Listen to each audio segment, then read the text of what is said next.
Sir, कहा ना आपसे कुछ नहीं चाहते। अमूमन लोग सर ही कहते हैं ना आपको। हाँ हाँ हाँ, लेकिन देख लीजिए, हम भी आपको सर ही कह रहे हैं। अगर हम आपका कुछ बिगाड़ना चाहते होते तो यूँ इतने अदब से पेश आते। लेकिन तुम लोग यहाँ, हम लोग डकैत हैं और यहाँ डकैती डालने आए हैं। हमारा इरादा यहाँ मौजूद 70 लाख रुपए की रकम को लूटना है, ना कि किसी को नुकसान पहुँचाना या किसी को आतंकित करना। बस हमने पैसा बटोरना है और यहाँ से चल देना है। वह पैसा आपका तो नहीं, ना ही वह यहाँ मौजूद किसी और शख्स का है। इसलिए अब आप ही सोचिए कि इस बात में कहाँ की समझदारी है कि आप या कोई और ऐसे पैसे के लिए खामखा गोली खा जाए जो कि आपका है भी नहीं। हम खून खराबा पसंद नहीं करते। आप क्या कहते हैं? वासन ने जल्दी से इनकार में सिर हिलाया। देख लीजिए, विमल प्रशंसात्मक स्वर में बोला। खून खराबे के मामले में हमारे ख्यालात कितने मिलते हैं। विमल एक क्षण ठिठका और बोला, पैसा अगले कमरे में है ना? वासन ने अपने सूखे होठों पर फिर जुबान फेरी। शीशे वाली दीवार वासन के सामने थी, यानी कि उसकी टेबल का रुख शीशे की दीवार की तरफ था। उसके कोने में एक दरवाज़ा था जो परले कमरे में खुलता था। वह दरवाज़ा उस वक्त बंद था।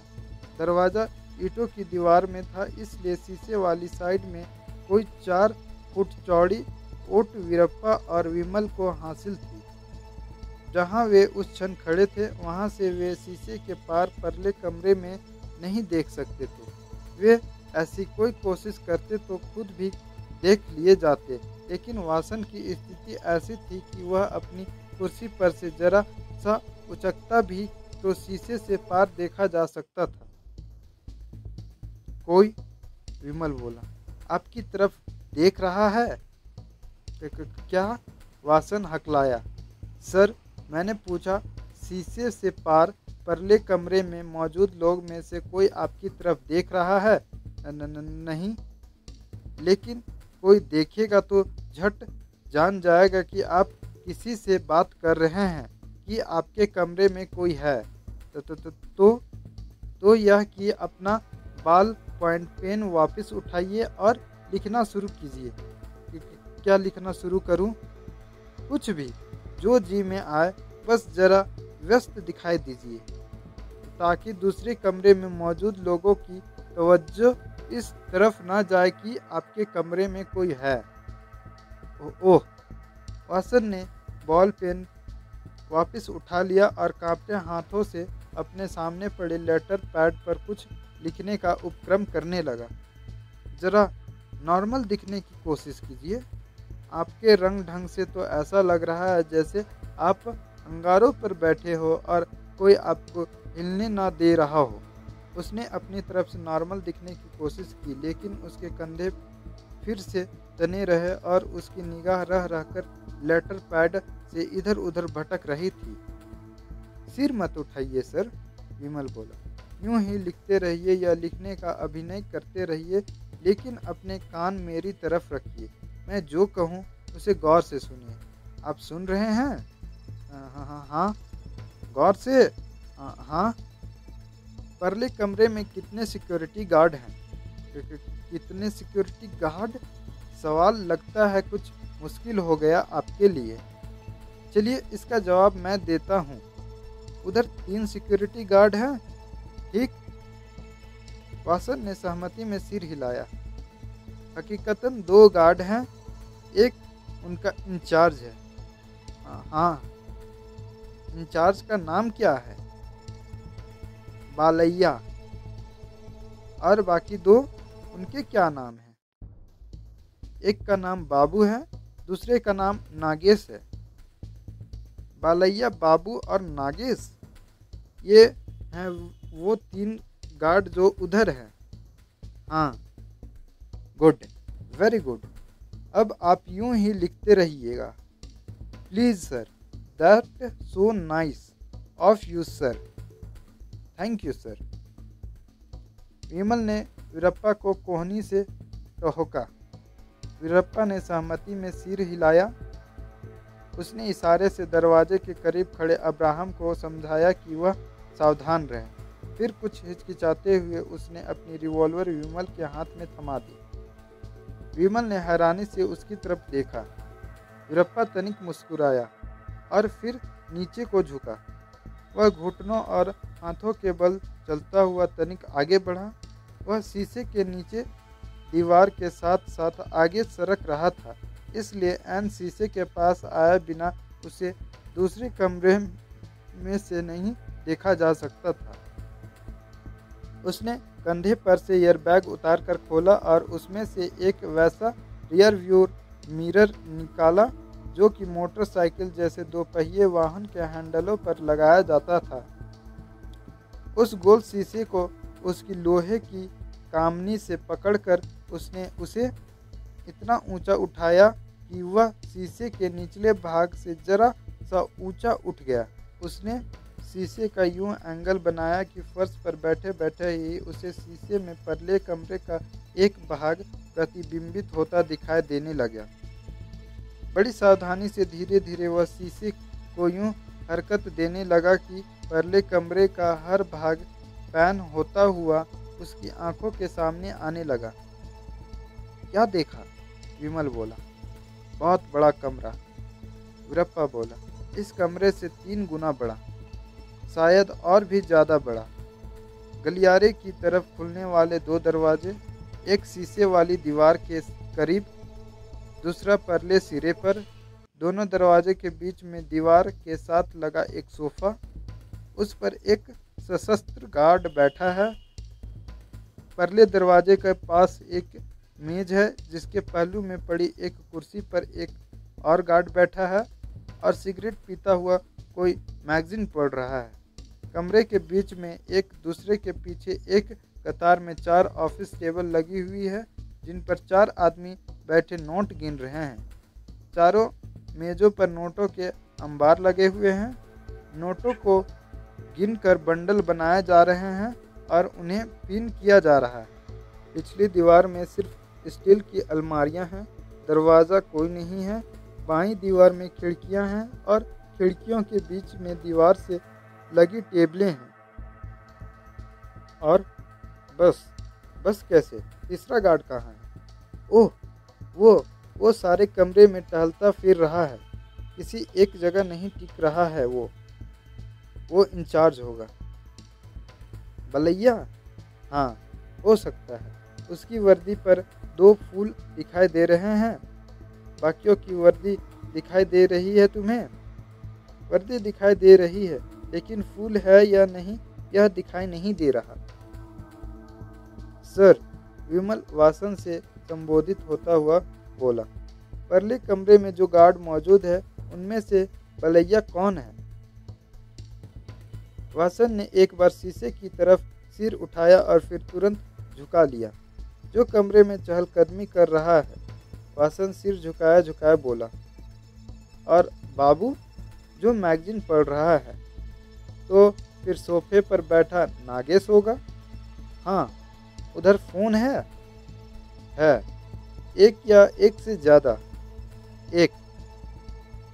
वीरप्पा, तुम्हें उधर फोन दिखाई दे रहा है? हाँ, वीरप्पा बोला।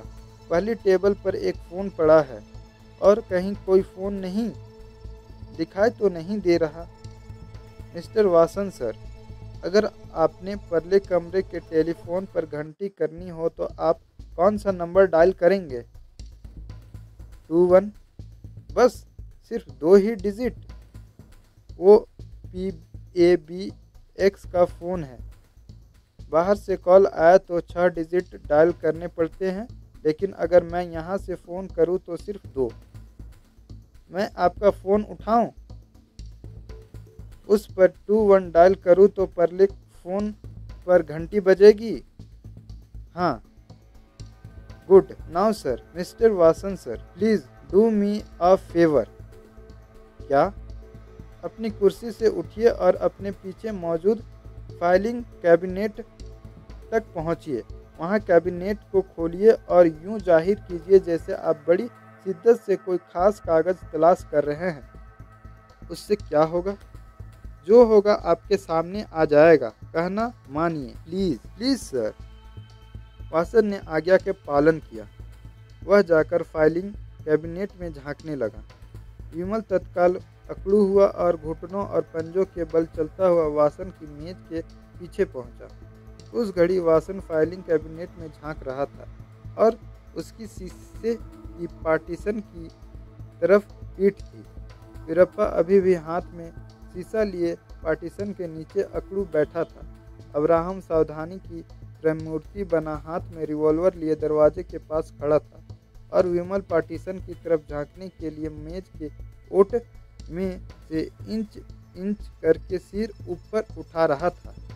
विमल ने एक सावधान निगाह पार्टीशन के पास के कमरे पर डाली। वहां सब कुछ वैसा ही था जैसा वीरप्पा ने बयां किया था।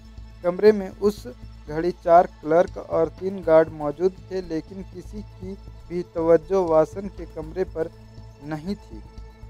विमल ने फ़ोन की तरफ हाथ बढ़ाया। 1-2 बार भटक कर उसका हाथ फ़ोन पर पड़ा तो उसने उसे उठाकर मेज के नीचे कर लिया। उसने फ़ोन को फर्श पर रखा और उसका रिसीवर उठाकर कान से लगाया। डायल टोन आ रही थी। उसने 21 डायल किया। उसके कान में रिंग बैक की आवाज़ पड़ी, लेकिन एक तो शीशे की लगभग साउंडप्रूफ पार्टीशन की वजह से और दूसरे अब बाहर फिर तेज हो गया पॉप म्यूजिक की वजह से वह यह ना समझ सका कि परली तरफ फ़ोन की घंटी बज रही थी या नहीं। लेकिन घंटी बज रही थी, क्योंकि तभी घंटी बजनी बंद हो गई। एक क्लर्क ने फ़ोन उठाया है। अपने रियर व्यू मिरर में झांकता हुआ वीरप्पा बोला, पर तुम क्या कर रहे हो? तभी फ़ोन में से आवाज़ आई, हेलो। कोई बोला, बाबू है? विमल बोला, है, होल्ड करो, बुलाते हैं। शुक्रिया, बाबू आ रहा है। वीरप्पा बोला, अपनी मैगजीन टेबल पर रख कर आ रहा है। लेकिन यह तुम क्या कर रहे हो? फ़ोन का क्या चक्कर है? बलैया उसकी तरफ ध्यान दे रहा है? नहीं। कोई और? नागेश? कोई और क्लर्क? कोई भी नहीं। लेकिन फ़ोन तुम, यानी कि किसी गार्ड का वहाँ यूँ फ़ोन आना कोई अहम वाक़या नहीं है, ऐसे ही मालूम होता है। तभी विमल के ईयरपीस में आवाज़ हुई, हेलो। कोई बोला, बाबू? हाँ। कौन बोल रहा है? 1 मिनट होल्ड रखो, तुम्हारा कोई फ्रेंड तुमसे बात करना चाहता है। विमल ने रिसीवर टेलीफोन के पहलू में ज़मीन पर रख दिया। अरे, यह फ़ोन के साथ क्या खिलवाड़ कर रहे हो? वीरप्पा झल्लाकर बोला, कुछ मुझे भी तो बताओ। मैं परली तरफ का फ़ोन ख़राब कर रहा हूँ। विमल बोला, अब वो फ़ोन होल्डअप है और तब तक उसकी लाइन खाली नहीं हो सकती जब तक कि मैं यहाँ से लाइन ना काट दूँ, जो कि मैं नहीं काटूँगा। फ़ायदा यह है कि अब परले फ़ोन से ना कोई कॉल की जा सकती है और ना उस पर कोई कॉल आ सकती है। ओह, वीरप्पा ने चैन की सांस ली। बॉस ने तो यह बात नहीं सोची थी। सोचना चाहिए था। ऐन मौके पर वहाँ से की गई कोई कॉल या एकाएक वहाँ आई कोई कॉल सारा काम बिगाड़ सकती थी। ओह, वीरप्पा खुश हो गया। वेल डन फ्रेंड, तुम वाकई बड़े चोर हो। बकवास बंद करो। वीरप्पा हड़बड़ाया। अब तक वही सबको बकवास बंद करने को कहता था, लेकिन अब उल्टा हो रहा था। लेकिन फिर भी उसने बुरा ना माना। अब आगे बढ़ो, वह बोला। बढ़ता हूँ। विमल वासन से संबोधित हुआ। वासन साहब, सर, घूमिएगा नहीं। जो आप कर रहे हैं करते रहिए, लेकिन जो मैं कहने जा रहा हूँ उसे गौर से सुनिए। पहले सुनिए और फिर उस पर अमल कीजिए। ओके? ओके, वासन बोला। मेरे इशारा करने पर आप फाइलिंग कैबिनेट के पास से हटेंगे, दरवाजे पर जाएंगे, उसे खोलेंगे जाकर परले कमरे का दरवाज़ा खोलेंगे और बलैया को कहेंगे कि वह 1 मिनट के लिए आपके कमरे में आकर आपकी बात सुनकर जाए। ऐसा कहकर आप वापस लौट पड़ेंगे। आप बलैया से पहले यहाँ वापस दाखिल होंगे और दरवाजे को यूं खोल कर रखेंगे कि दरवाजे की ओट में खड़ा मेरा पार्टनर बलैया को दिखाई ना दे। आप उसे कोई हल्की फुल्की बातें करते रहेंगे ताकि उसकी तवज्जो आपकी तरफ बनी रहे। क्या बातें करते रहूँगा? कुछ भी। वो आपके लिए कोई अजनबी तो नहीं है जो वाकिफ़ हो, उससे बहुत बातें की जा सकती है। नीचे स्टेडियम में जो भूकंपकारी प्रोग्राम चल रहा है उसी की बाबत कुछ कह सुन कर लीजिएगा। ओके। वासन ने अनिश्चित भाव से सहमति में सिर हिलाया। गुड। जब बलैया यहाँ कमरे में दाखिल हो जाए तो आप उसे बताएंगे कि उसकी तरफ रिवॉल्वर तनी हुई है, इसलिए वह कोई गलत हरकत ना करे। हम हरगिज़ नहीं चाहते कि यहाँ खामखा किसी की जान जाए। यह बात अपने उस शख्स को समझानी है। आपके समझाए वह समझ जाएगा और विश्वास जानिए, यह आपका उस पर उपकार होगा। वासन खामोश रहा। आप उसे यह समझाएंगे कि हमारे साथ सहयोग करने में ही उसकी भलाई है। Followed sir? यस। जब बलैया यहाँ भीतर दाखिल हो जाएगा आप उसके पीछे दरवाज़ा बंद कर चुके होंगे, तो ज़रा एक बार कह कर दिखाइए कि आप क्या कहेंगे। मैं क्या कहूँगा? हाँ, क्या कहेंगे आप? मैं कहूँगा, बलैया यहाँ कुछ लोग मौजूद हैं जिन्होंने तुम्हें रिवॉल्वर से कवर किया हुआ है।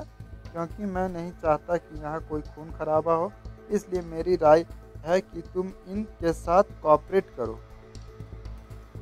गुड। याद रखिएगा, यही कहना है आपने। न सिर्फ कहना है बल्कि अपने कहे को मनवाना भी है। अच्छा, now get going. Vasan filing cabinet के पास से हटा, घुमा और दरवाजे की तरफ बढ़ा। दरवाजे के पास खड़ा अब्राहम एक और हट गया और दीवार के साथ चिपक कर खड़ा हो गया। वासन की चाल संतुलित नहीं थी, उसमें ऐसी लड़खड़ाहट थी जैसे वह नशे में हो। एक बात और याद रखिएगा वासन साहब, विमल चेतावनी भरे स्वर में बोला। वासन दरवाजे के पास छिटका। गलियारे में जाकर अगर आपने भाग खड़े होने की कोशिश की तो आप पीछे से शूट कर दिए जाएंगे। अगर अपने बलैया को कोई चेतावनी देने की कोशिश की तो आपके साथ साथ परले कमरे में मौजूद सारे आदमी मारे जाएंगे। हम अपनी नीयत पहले ही जाहिर कर चुके हैं। हम यहाँ कोई खून खराबा नहीं चाहते। आप चाहते हो तो बात दूसरी है। मैं भी नहीं चाहता, वह कंपित स्वर में बोला। गुड, समझदार आदमी। आप जाइए। वह दरवाज़ा खोलकर बाहर निकल गया। वीरप्पा अपने रियर व्यू मिरर के माध्यम से विमल मेज की ओट में से परले कमरे में झांकने लगे। परले कमरे का एक दरवाज़ा बाहर से खोला गया और उसकी चौखट पर वासन प्रकट हुआ। उसने बलैया को हाथ से इशारा किया और जुबान से भी कुछ कहा जिसे कि वे लोग सुन न सके। बाबू तब तक भी कान से टेलीफोन लगाए खड़ा था और रह रहकर हेलो हेलो कह रहा था और प्लंजर ठक्का ठक कर रहा था। वासन वापस लौट पड़ा। एक क्षण बाद बलैया भी कमरे के दरवाजे की ओर बढ़ा। विमल ने वीरप्पा को इशारा किया। वीरप्पा अकड़ू चलता हुआ अब्राहम के पास पहुंचा और उसके पहलू में जा खड़ा हुआ। विमल पेट के बल मेज के पीछे फर्श पर लेट गया और रिवॉल्वर हाथ में थामे सांस रोके प्रतीक्षा करने लगा। कमरे में पहले वासन दाखिल हुआ। मेज के पीछे की अपनी पोजीशन से विमल को घुटनों तक उसकी टांग ही दिखाई दी, लेकिन फिर भी उसकी पोशाक की वजह से उसे पहचानना मुश्किल न था। अभी और कितना वक्त लगेगा नोटों को संभालने में? वासन ने पूछा। कोई आधा घंटा, और बता रहे थे क्लर्क लोग। उसके पीछे से एक आवाज़ आई जो कि निश्चय ही बलैया की थी। नोटों में दिक्कत यह है कि वो हर कीमत के हैं, यहाँ तक कि एक एक और दो रुपए के भी हैं, इसलिए उन्हें संभालने में इतना वक्त लग रहा है। हर कोई 100 का पत्ता लाया होता तो काम आसान था। वासन कमरे के भीतर आकर रुक गया। जिसकी वजह से बलैया की चौखट पर ही ठिठक गया था। उसे आगे बढ़ता न पाकर वासन ने हाथ बढ़ाकर उसके पीछे दरवाजे बंद करने का उपक्रम किया। तब बलैया को कमरे में कदम रखना पड़ा। क्या सेवा है मेरे लिए? बलैया तनिक उखड़े स्वर में बोला। वासन ने उत्तर ना दिया। उत्कंठा से उसका कदम घुटा जा रहा था और साफ मालूम हो रहा था कि वह अपनी जुबान चलाने में दिक्कत महसूस कर रहा था। उसने दरवाज़ा बंद किया। फिर जब वह वापस घुमा तो लड़खड़ा गया और उसे बलैया के कंधे का सहारा लेना पड़ा। बलैया, वासन घुटे स्वर में बोला, यहाँ रिवॉल्वरों वाले नकाबपोश मौजूद हैं। भगवान के लिए कुछ न करना। बलैया बुरी तरह चौंका। उसका हाथ फौरन अपनी बेल्ट के साथ लगे हॉलस्टर की तरफ बढ़ा, लेकिन वासन के उसके कंधे पर ढेर हुए होने की वजह से हाथ हॉलस्टर में रखी रिवॉल्वर तक न पहुंच सका। उसने वासन को परे झटकने की कोशिश की तो वासन और ज़्यादा उससे लिपट गया और बोला, बलैया प्लीज़ डोंट। विमल फर्श पर से सीधा हुआ और मेज की ओट में घुटनों के बल बैठ गया। उसने अपनी रिवॉल्वर बलैया की तरफ तान ली। बलैया के नेत्र फट पड़े। एक गनमैन तुम्हारे पीछे भी है मिस्टर बलैया, विमल मीठे स्वर में बोला। बलैया ने गर्दन घुमाकर अपने पीछे झांका। अब्राहम के चट्टान की तरह स्थिर हाथ में भी थमी रिवॉल्वर की नाल को उसने एक खतरनाक आंख की तरह अपनी तरफ झांकते पाया। ये क्या है, क्या है? बलैया हकलाया। विमल मुस्कुराया। वासन साहब, सर आप अलग हो जाइए। वासन ने तत्काल आदेश का पालन किया। मन के कदम रखते हुए वह बलैया से परे हटा। बलैया, वह प्रलाप सा करता हुआ कह रहा था, डोंट डू एनीथिंग। यहाँ खून खराबा नहीं होना चाहिए। ये लोग पैसे के फिराक में हैं। उसे लूट जाने दो, वरना हम सब मारे जाएंगे। Balaiah, are you listening to me? Balaiah, for God sake don't don't. Balaiah खामोश था। उसकी आंखों की पुतलियां मशीन की तरह चारों तरफ घूम फिर रही थी। उसका हाथ रिवॉल्वर की मुठ से केवल 2 इंच परे ठिठका हुआ था और किसी भी क्षण रिवॉल्वर निकालकर फायरिंग शुरू कर देने के तत्पर मालूम होता था। वीरप्पा ने फिर अपना शीशा इस्तेमाल किया और परले कमरे में झांका। एकांत निगाह इधर उठने लगी। वह बोला, जल्दी ही लोग सोचने लगेंगे कि बलैया दूसरे कमरे में यूं खड़ा क्या कर रहा था। परले कमरे में से बलैया और वासन को बखूबी देखा जा सकता था। मिस्टर बलैया, विमल बोला, एक कदम पीछे हटिए, नीचे झुकिए और फिर औंधे मुंह फर्श पर लेट जाइए। बलैया ने आदेश के पालन का कोई उपक्रम न किया। म्यूजिक के शोर में गोली चलने की आवाज़ नहीं सुनाई देने वाली। विमल चेतावनी भरे स्वर में बोला, मैं आपके दोनों घुटने फोड़ दूंगा, फिर आप अपने आप ही औंधे मुंह फर्श पर पड़े होंगे। तुम ऐसा, मेरे पास बहस के लिए वक्त नहीं। लेटो नहीं तो गोली। फैसला फौरन। बलैया स्वयं को संतुलित करने के लिए अपनी मेज के एक किनारे का सहारा लेता हुआ वासन आतंकित स्वर में बोला, कहना मानो वरना खामखा जान से हाथ धो बैठोगे। हम सब खामखा जान से हाथ धो बैठेंगे। तुम बच नहीं सकते। बलैया कहर भरे स्वर में बोला। देखेंगे, विमल बोला। तुम यहाँ से बाहर निकलने की कोशिश में ही पकड़े जाओगे। We will see now. बलैया एक कदम पीछे हटा, फिर वह धीरे से नीचे झुका और छाती के बल फर्श पर लेट गया। वीरप्पा फर्श पर रेंगता हुआ उसके करीब पहुंचा और उसने उसकी रिवॉल्वर अपने अधिकार में कर ली। विमल ने रिसीवर फिर उठा लिया और उसने कान से लगाया। हेलो, वह धीरे से बोला। अरे कौन हो? दूसरी ओर से बाबू का झुंझलाया हुआ स्वर सुनाई दिया। बोलते क्यों नहीं हो? मैं इतनी देर से होल्ड किए हुए हूँ। किसने बात करनी है मेरे से? बाबू, विमल संतुलित स्वर में बोला, मैं जो कह रहा हूँ उसे गौर से सुनो। तुम्हारा बॉस बलैया इस वक्त यहाँ औंधे मुंह फर्श पर लेटा पड़ा है और 3 रिवॉल्वरें, जिनमें से एक खुद उसकी अपनी है, उसकी तरफ तनी हुई है। अगर तुमने कोई उल्टी सीधी हरकत की तो यहाँ मौजूद गनमैन पहले बलैया को गोलियों से भून डालेंगे और फिर बीच के शीशे के सामने प्रकट होकर शीशे में से ही तुम्हें शूट कर देंगे। मुझे ऐसा कुछ दिखाई नहीं दे रहा। बाबू सशंक स्वर में बोला, तुम्हें वासन साहब दिखाई दे रहे हैं? तुम उनकी तरफ देखो। वे अभी गर्दन हिलाकर इस बात की हामी भर देंगे कि जो कुछ मैं कह रहा हूँ 100% सच कह रहा हूँ। वासन साहब जरा सहमति में गर्दन हिलाइए। फौरन बड़े मशीनी अंदाज में वासन ने गर्दन ऊपर नीचे हिलाई। देखा? विमल बोला। हाँ, बाबू बोला। समझ में आया कि तुम्हारे बॉस बलैया वासन साहब की जान खतरे में है? हाँ, और तुम लोगों की भी। वह खामोश रहा। अब तुम वासन साहब की तरफ मुंह कर लो और अपना खाली हाथ अपने सिर के पीछे रख लिया।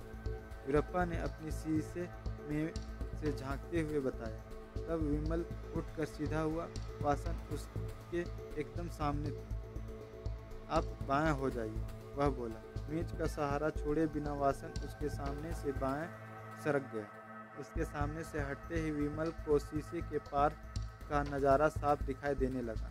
तब तक परले कमरे में मौजूद लोगों को एहसास हो चुका था कि वहाँ कुछ असाधारण घटित हो रहा था। सबकी सशंक निगाहें अपने आप ही शीशे की तरफ उठ गई। सोफे पर उठता बैठा दूसरा गार्ड नागेश भी अब सचेत हो गया था। फिर एकाएक नागेश अपने स्थान से उठा और अपने जोड़ीदार बाबू की तरफ बढ़ा।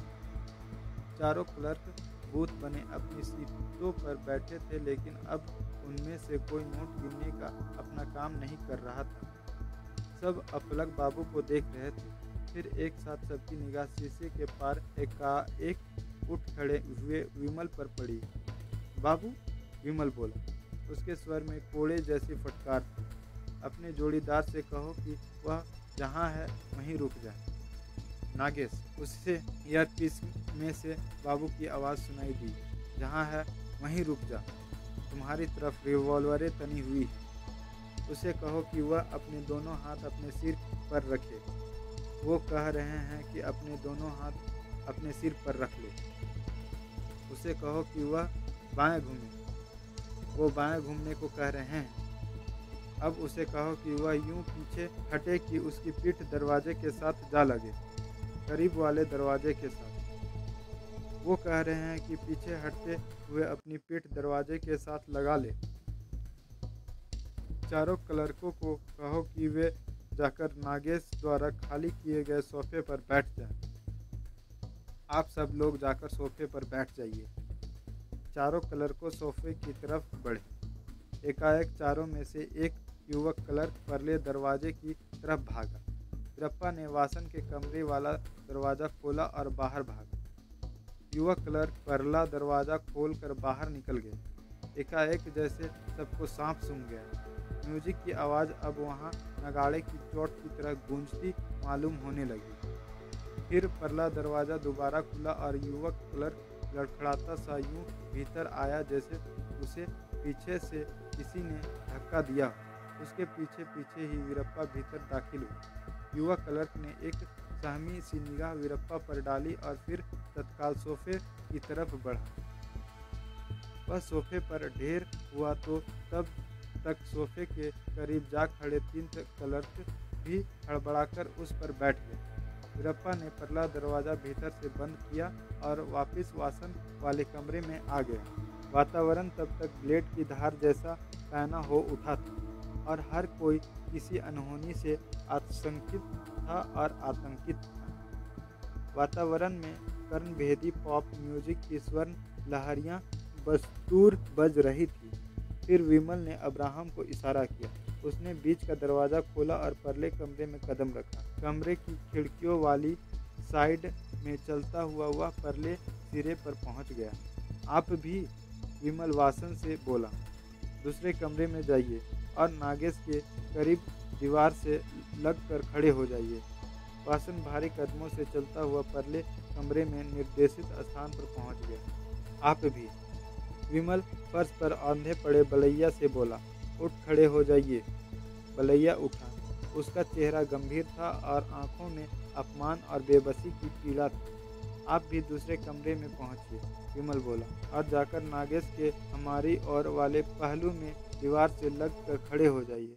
बलैया परले कमरे की तरफ बढ़ा तो वीरप्पा उसके पीछे पीछे चलने लगा।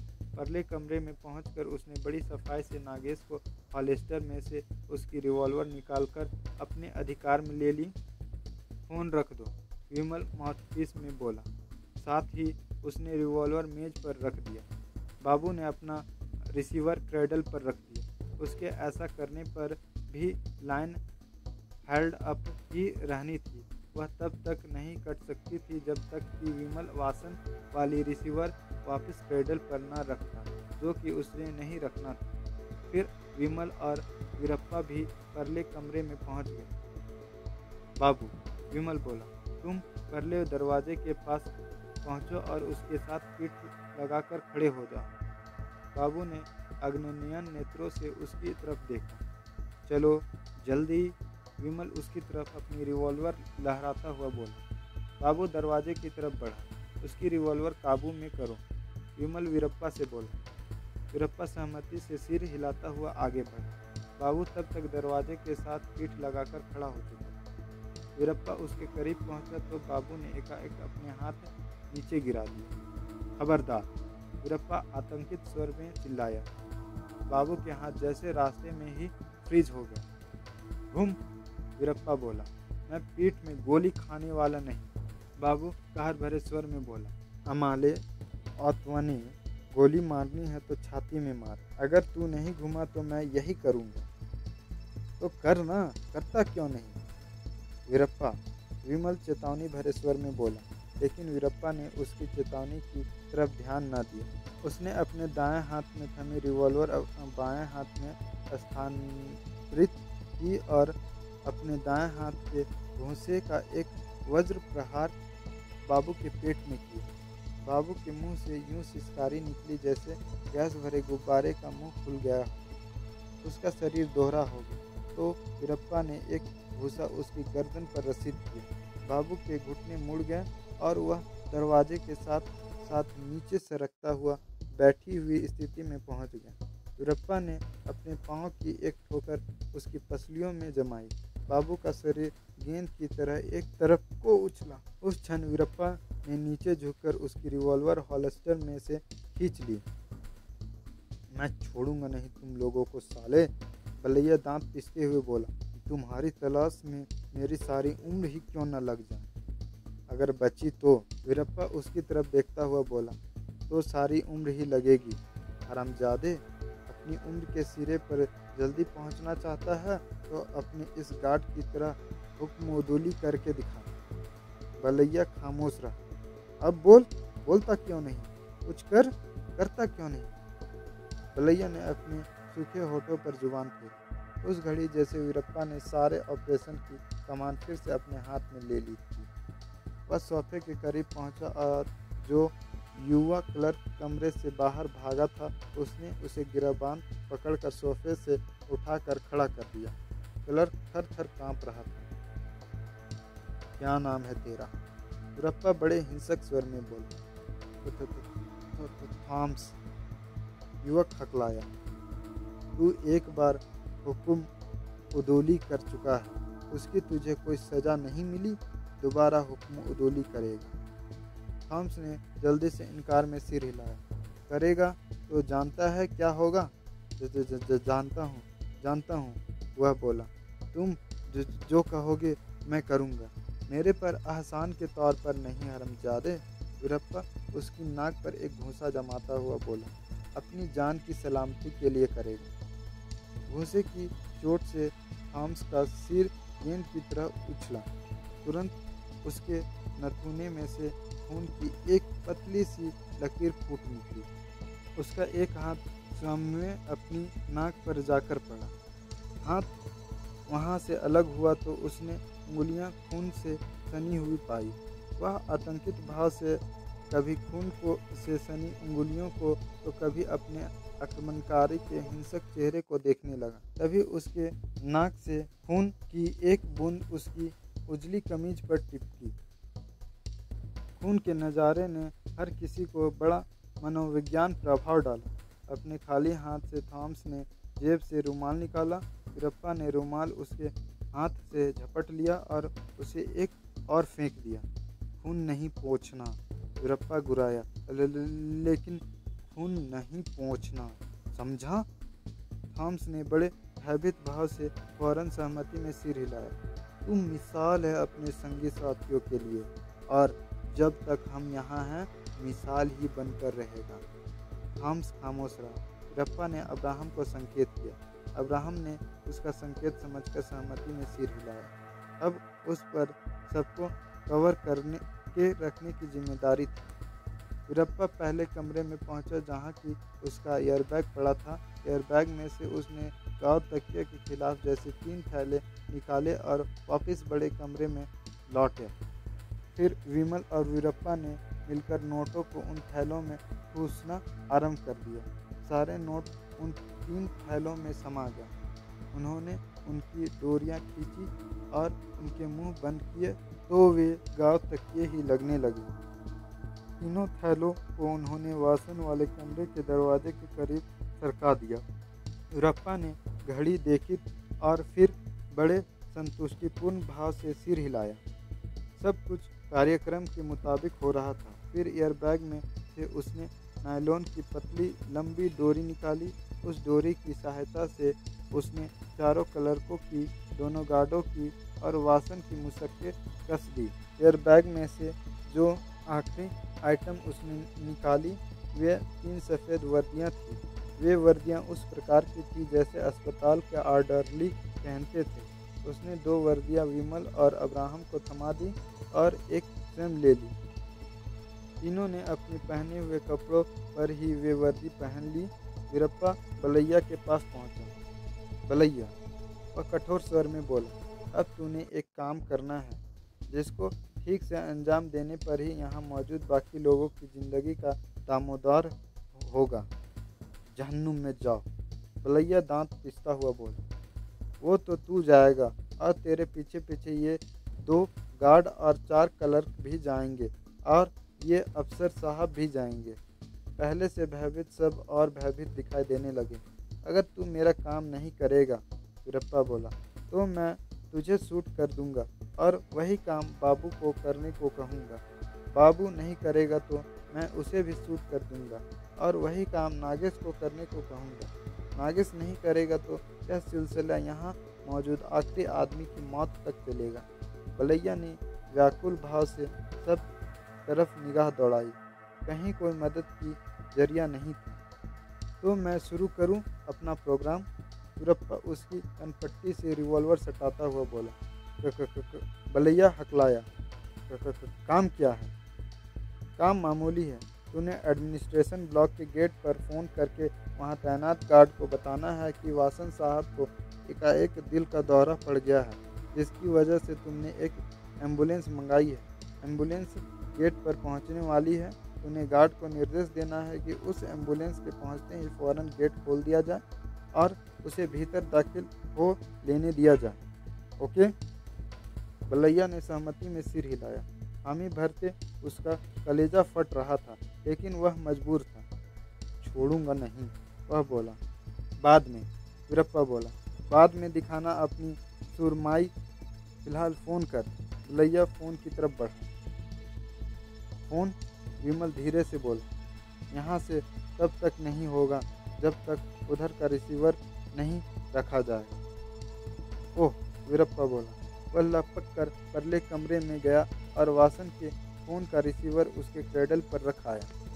उसके बलैया को संकेत किया। बलैया ने क्रेडल पर से रिसीवर उठाया। और फ़ोन तूने गेट पर ही करना है, वीरप्पा चेतावनी भरे स्वर में बोला। कहीं और नहीं। और कहाँ? बलैया बोला। तुझे मालूम है और कहाँ। यूं भोला बनकर मत दिखा, वीरप्पा बोला। और कहना भी वही है जो मैंने बताया। एक लफ्ज़ ही फालतू ना निकले मुँह से। बलैया की गर्दन बड़ी कठिनाई से सहमति में हिले। फ़ोन कर, उसने फ़ोन किया। संपर्क स्थापित होते ही उसने माउथपीस में वो सब कुछ कह दिया जो उसे वीरप्पा ने समझाया था। फिर वीरप्पा ने खुद उसके हाथ से रिसीवर ले लिया और उसे क्रेडल पर पटक दिया। एम्बुलेंस की प्रतीक्षा आरंभ हुई। वीरप्पा बार बार घड़ी देखने लगा। अपनी मौजूदा पोजीशन से गेट से भीतर दाखिल होती या एडमिनिस्ट्रेशन ब्लॉक के सामने पहुंची एम्बुलेंस उन्हें दिखाई नहीं दी। जयशंकर द्वारा ड्राइव करके वहां लाई जाने वाली एम्बुलेंस की खबर उन्हें बाहर गार्ड की ड्यूटी पर मौजूद सदाशिवराव ने देनी थी, जो सीढ़ियां तक जाकर नीचे झांका सकता था। बाहर संगीत का शोर उस घड़ी अपने पूरे जलाल पर था। एकाएक स्तब्धवत वातावरण में टेलीफोन की घंटी बज उठी। सब बुरी तरह से चौंके। वीरप्पा ने प्रश्नसूचक नेत्रों से विमल को देखा। रिसीवर ऑफ रखना था। विमल चिंतित भाव से बोला, तब घंटी न बजती। अब भी क्या है? वीरप्पा बोला, बजने दो साली को। नहीं, यह नादानी होगी। क्यों? क्या पता गेट से ही फ़ोन हो, एम्बुलेंस की बाबत। ओह! वीरप्पा ने रिसीवर उठाया। हेलो, वह साधारण स्वर में बोला। कौन? दामोदरन। आवाज़ आई, बलैया साहब को फ़ोन दो। होल्ड करो। वीरप्पा ने रिसीवर के माउथपीस पर हाथ रखा और बलैया से बोला, दामोदरन कौन है? बलैया परे देखने लगा। वीरप्पा ने जोर से रिवॉल्वर की नाल उसकी पसलियों में चुभाई और कहर भरे स्वर में बोला, दामोदरन कौन है? जल्दी से जवाब दे हरामजादे। गेट का चौकीदार। बलैया बोला। क्या चाहता है? मुझे क्या पता। ले बात कर। वीरप्पा रिसीवर जबरन उसके हाथ में धकेलता हुआ बोला, लेकिन याद रखना, कोई फालतू कोई गलत बात मुंह से निकली तो भेजा खोपड़ी से निकलकर सारे कमरे में बिखर पड़े होगा। हेलो, बलैया माउथपीस में बोला। क्या है दामोदरन? जवाब सुनने के लिए वीरप्पा ने फ़ोन उसके हाथ से छीन लिया। एम्बुलेंस गेट पर आ गई है साहब। वीरप्पा को सुनाई दिया। वह गेट के भीतर ले ली गई है। उसे कहो। वीरप्पा रिसीवर खुद बलैया के कान में लगाता हुआ बोला, एम्बुलेंस को यहाँ आने दे। एम्बुलेंस को? बलैया बोला, यहाँ एडमिनिस्ट्रेशन ब्लॉक के दरवाजे पर आने दो। वीरप्पा ने फिर रिसीवर अपने कान से लगा लिया। ठीक है साहब। आवाज़ आई। फिर दूसरी ओर से रिसीवर रख दिया गया। वीरप्पा की जान में जान आई। इस बार उसने अपने हाथ में थामा रिसीवर क्रेडल से अलग रखा। 2 मिनट बाद एक दरवाजे पर एक पूर्व निर्धारित कोड के मुताबिक दस्तक पड़ी, जो कि यह सिद्ध करती थी कि सदाशिवराव आया था। वीरप्पा ने सावधानी से दरवाज़ा खोला। सदाशिवराव ही आया था। एम्बुलेंस आ गई, वह बोला। वीरप्पा ने विमल को संकेत किया। दोनों बाहर गलियारे में निकले।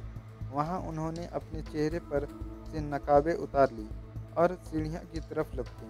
पीछे अब्राहम बलैया के सिर पर आ खड़ा हुआ। सदाशिवराव दरवाजे पर टिक गया। नीचे एम्बुलेंस दरवाजे के सामने तिरछी खड़ी थी। जयशंकर बाहर निकल आया हुआ था और उसका पिछला दरवाज़ा खोल रहा था।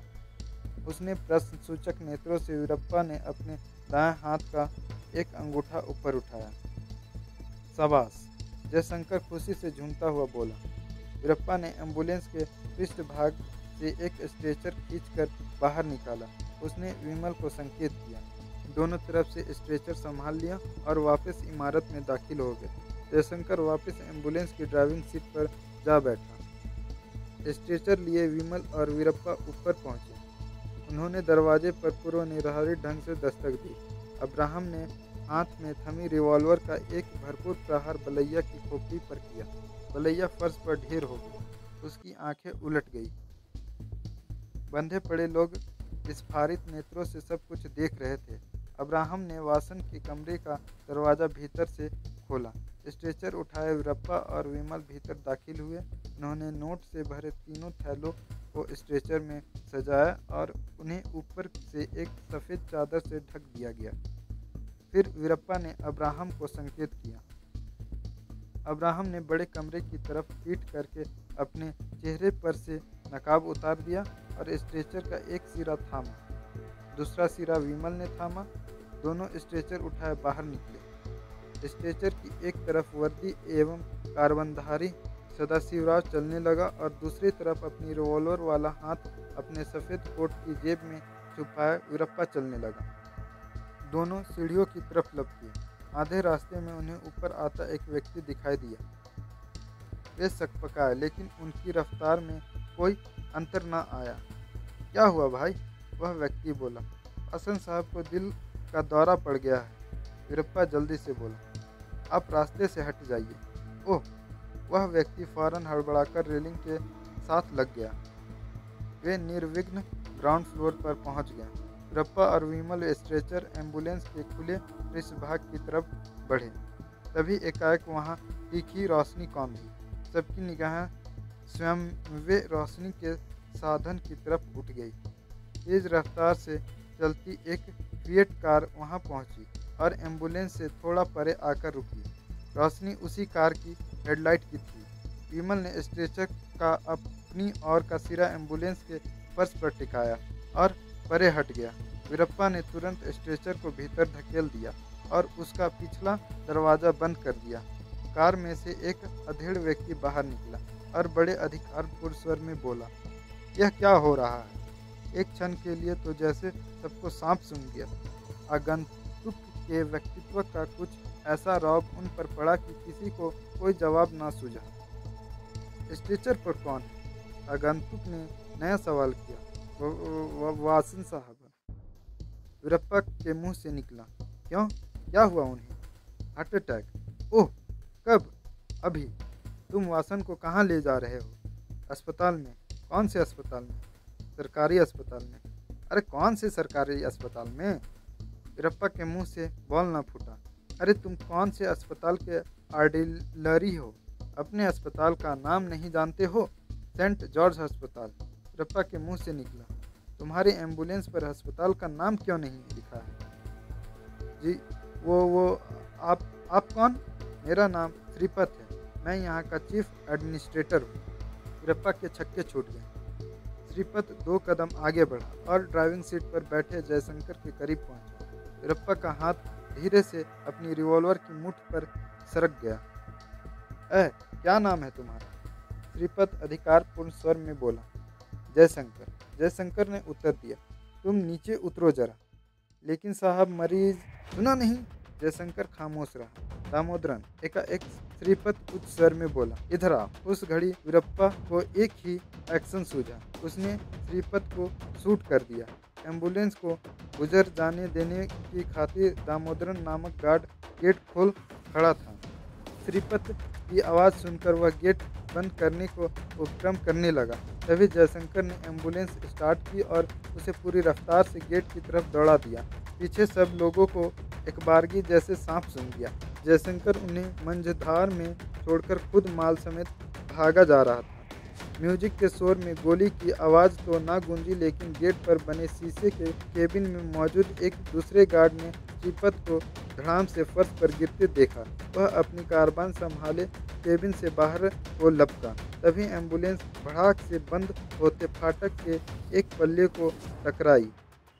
गेट का फाटक उसे बंद करने का उपक्रम करते दामोदरन के हाथ से छूट गया। वह खुद एम्बुलेंस की चपेट में आने से बाल बाल बचा। कार्बाइन धारी गार्ड ने एम्बुलेंस पर गोलियां बरसानी आरंभ कर दी। सदाशिवराव ने अपनी कारबान सीधी की और उसका रुख दोनों गार्ड की ओर करके उसे चलाना शुरू कर दिया। वीरप्पा भी फायर करने लगा। उनकी देखा देखी विमल और अब्राहम भी गोलियां बरसाने लगा। कार्बाइन वाले गार्ड ने एम्बुलेंस का पीछा छोड़ दिया और केबिन की ओट लेकर भीतर की तरफ कार्बाइन चलाने लगा। कई गोलियां सदाशिवराव की छाती से टकराई। उसके हाथ से कार्बाइन निकल गई। उसके मुंह से एक कराह भी ना निकली। वह श्रीपत की लाश के करीब ढेर हो गया। एक अन्य गोली अब्राहम को आकर लगी। भागो, विमल बोला, कार की तरफ। वह कार की तरफ लपका। एक डुबकी सी मार कर वह कार की पैसेंजर सीट की तरफ से स्टीयरिंग के पीछे पहुंचा। कार की चाबियां इग्निशन में ही थी। उसने इग्निशन ऑन किया और कार को बड़ी दक्षता से कंपाउंड में यू टर्न दिया। वीरप्पा ने चलती कार के साथ लिपट गया और उसका दरवाज़ा खोलकर भीतर दाखिल हुआ। विमल ने कार गेट की तरफ दौड़ा दी। वीरप्पा ने अपनी रिवॉल्वर में मौजूद आखिरी गोली कारबंदारी गार्ड पर दागी। गोली गार्ड के सीने में लगी। दूसरा गार्ड दामोदरन भीतर केबिन में से तेजी से कहीं फ़ोन कर रहा था। एम्बुलेंस की ठोकर से पूरा खुल चुका फाटक उस घड़ी एकदम अर्चित था। कार निर्विघ्न गेट से बाहर निकल गई। वाहे गुरु सच्चे पातशाह, विमल के मुंह से निकला। तू मेरा राखा सबनी था ही। तभी पीछे स्टेडियम में चलती संगीत की आइटम समाप्त हो चुकी थी और वातावरण में गूंजता बीट म्यूजिक एकाएक बंद हो गया था।